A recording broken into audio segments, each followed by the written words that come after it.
Welcome back to Indiana Newsdesk. Well, despite pleas for clemency by the Navajo Nation tribal government, President Trump did not intervene in the execution of the only Native American on federal death row.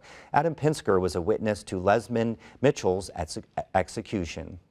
No, I'm good. Those were Lesmond Mitchell's final words right before he was executed at the federal penitentiary in Terre Haute on Wednesday evening. He was convicted of murdering a 63-year-old grandmother and her granddaughter at a Navajo Indian reservation back in 2001.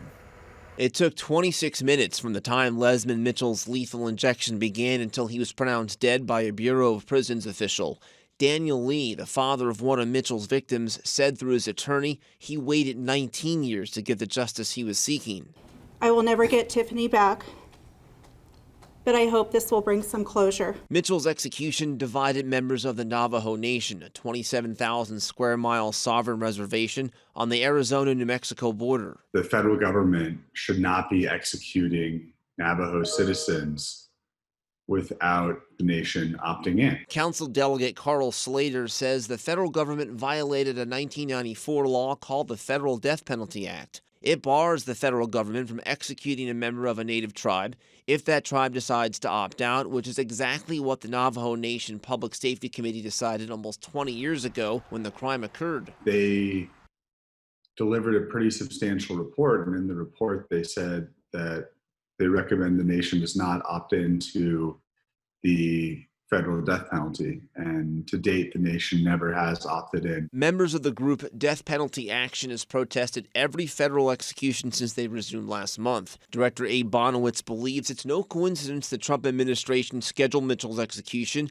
and the execution of a second man, Keith Nelson, on the same week of the Republican National Convention. I think the evidence is going to show it's all about creating this distinction between the president and his challenger, and then turning around and being able to challenge the Democrat and say, why wouldn't you have killed these people? Bonowitz points to this letter on President Trump's re-election website, posted shortly after the July 14th execution of Daniel Lee, criticizing his opponent, Democrat Joe Biden, for opposing the death penalty. New York Congressman Adriano Espaillat is drafting a bill to ban the federal death penalty. So far, he says 55 lawmakers are backing the legislation. We know that Trump will probably not sign this into law.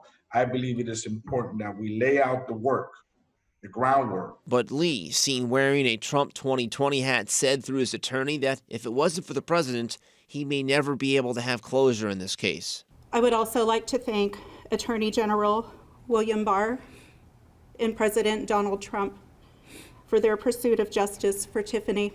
In September, there are 2 more executions scheduled for the federal penitentiary here in Terre Haute, including William LaCroix and Christopher Villalba. Villalba would be the first African-American person put to death here since federal executions resumed in July. For Indiana Newsdesk, I'm Adam Pinsker.